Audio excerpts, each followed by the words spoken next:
The beauty in this election is it's actually a very easy election. Really very easy. Nobody, and I'm going to stop talking in a minute, we'll open up to questions.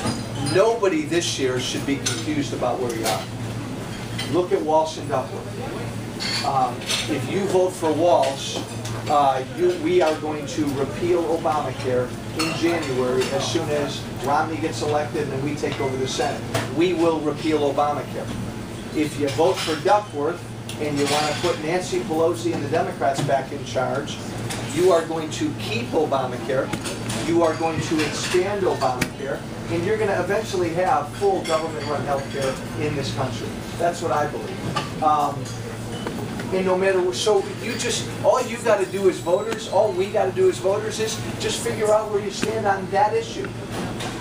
And it's easy. And none of this other stuff should matter. All the personal crap that candidates are going to throw at each other, none of that matters. If you want to increase taxes on people who make $200,000 or more, if that's what you want to do, don't vote for me. Because I'm not going to let that happen. Duckworth will. If you want to be aggressively drilling for oil, vote for me.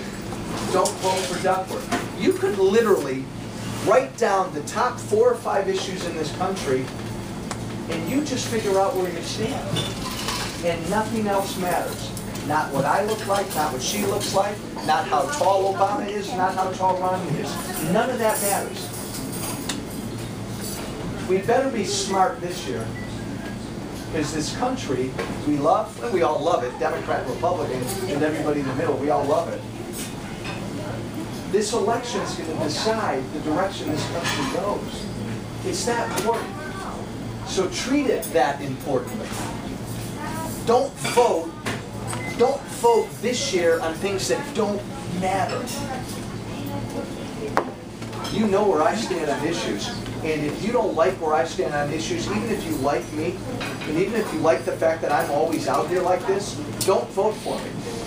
This is the year I'm going to encourage every voter to vote on issues. And I'm going to tell you right square to your face where I stand. We got carried away with Obama 4 years ago because we let our guard down. We didn't vote on the issues. We were swept up in the historic aspect of his candidacy. We can't let that happen again. We got to, all of us, got to be smart voters this year. Vote the issues. If you like what President Obama is doing to this country, I mean this sincerely, then you gotta keep him in office, and you gotta send more Democrats to Washington to help him. If the direction he's taking this country scares you and you don't like it, then respectfully, you gotta send him home. And my gosh, you can't vote for people like Tammy Duckworth and more Democrats who are just going to be rubber stamps for where Obama's taking us.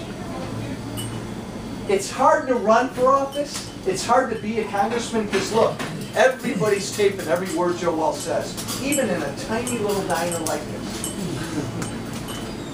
The reason I do it, the reason I continue to do this is, you know where I stand. I'm scared to death with where this country's going. This is a real important election. Treat it! Treat it that importantly. Don't vote on stupid stuff. Not this year. Not this year. If you don't like the color of my shorts, don't let that impact your vote. I'm being serious. If I need a haircut, do you think I need a haircut? Don't let that impact your vote. If what I did in high school you don't like, don't let that impact your vote. If what Duckworth did in college you don't like, don't let that impact your vote. We got 2 people run for office who have 2 dramatically different visions of this country. That should impact your vote. Same with Romney and Obama. So I'm going to stop there, grab some coffee and water. Who wants to start us with any thought or question? Remember, you got to order something. Welcome. Where's the waitress? She'll be back. She'll be back. She's coming. Remember, these are informal. Respect each other. Respect every viewpoint. Start us, my friend. Yeah, if we have maintained not raising taxes on people who make over $250,000, where's the job? You're saying, I didn't understand the first part. Well, if we do or don't raise taxes. No, so far they've maintained not raising it 4.6%, which for somebody who makes $6,000 a week, it's an extra $46 they're asking to pay. Let me ask you a question. And then Would you like taxes have been a lot higher. What level would you like to raise people's taxes at? Pick a number. Let me back up from here. Let me back up. That number, 39.6. So no. Give me an income level. Where do you think we should raise people's taxes in this country? Tell me, man. Yeah, I mean, the type of. Dude, good. Okay. At what why? level?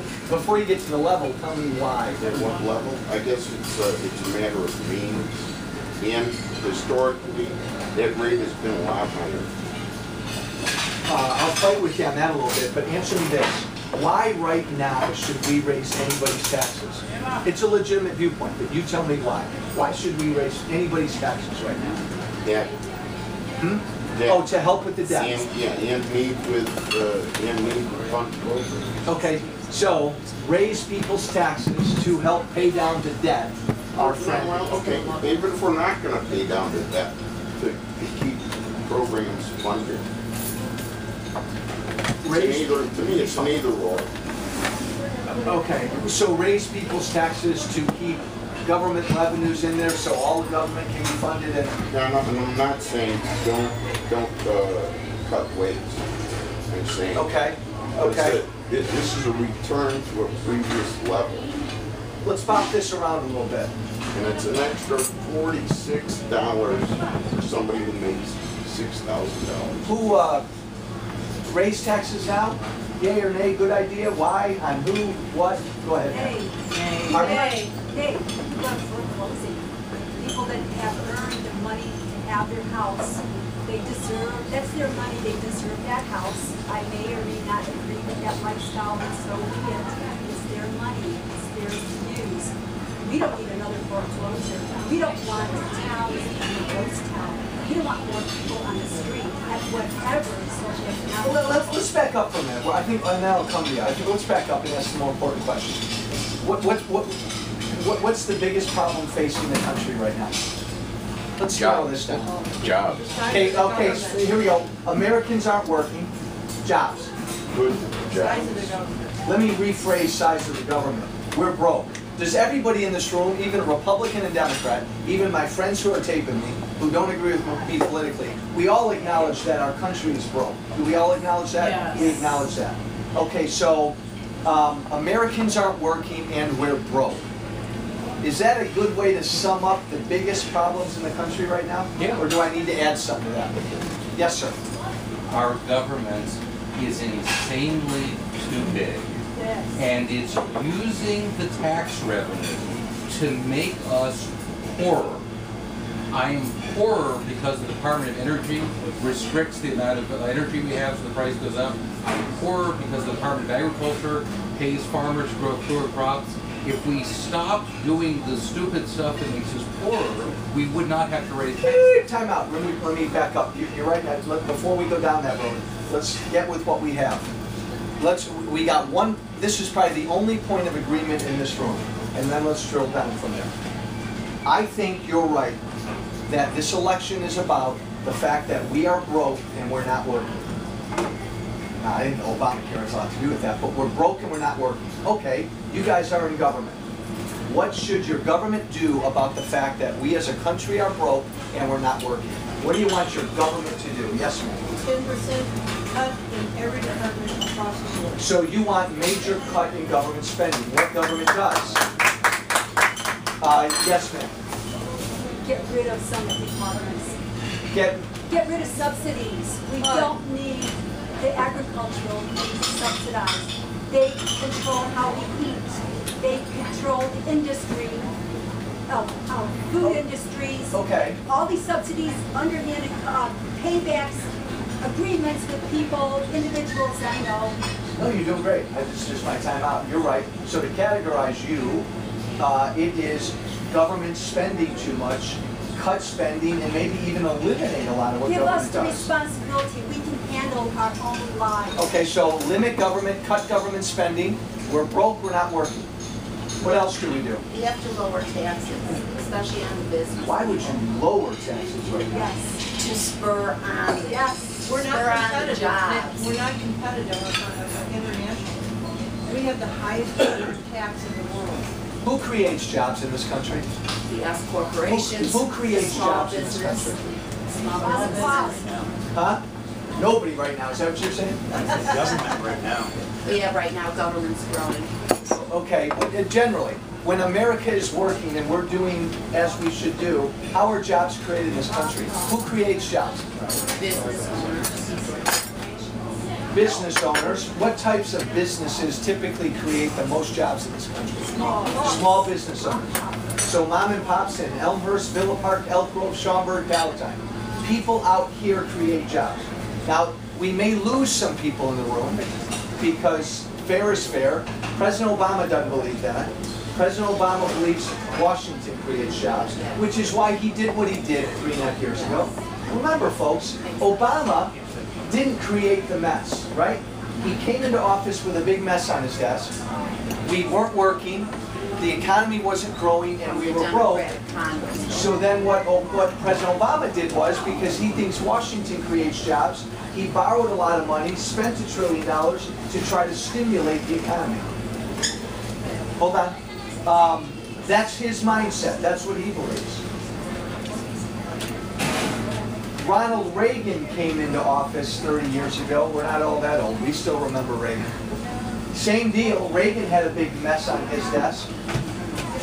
We weren't working. We were broke. What did Reagan do? He did the exact opposite. He cut taxes, cut regulations, got government out of the way. Excellent. Two different philosophies, generally. Not always a perfect difference, but generally different philosophies. The problem you got in Washington right now is you've got Republicans and Democrats who have dramatically different visions. President Obama and Tammy Duckworth, if she gets there, and Nancy Pelosi and Harry Reid and all these Democrats, they genuinely believe that a bigger government is good and it creates jobs and it's good for all of us. I genuinely believe that's not good. And I genuinely believe that we create jobs out here. We just want government sort of out of our way so we can do our thing.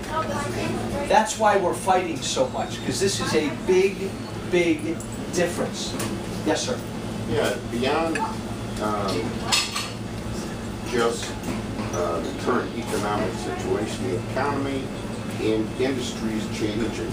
By coincidence, last Saturday, I caught you. Sun-Times had a story last Saturday, Best Buy closing 50 stores in the United States. Next year, they're opening 50 stores in China. Why? Because people use them in the showroom. They walk in, your fancy phone has an application, you can scan the barcode and you can buy it on the internet through Amazon cheaper, and that's what people are doing. I'm just saying the economy and internet economy is changing things. Amazon is, see, Walmart does a lot of internet business, Best Buy, Dell. Amazon is bigger than all these companies combined.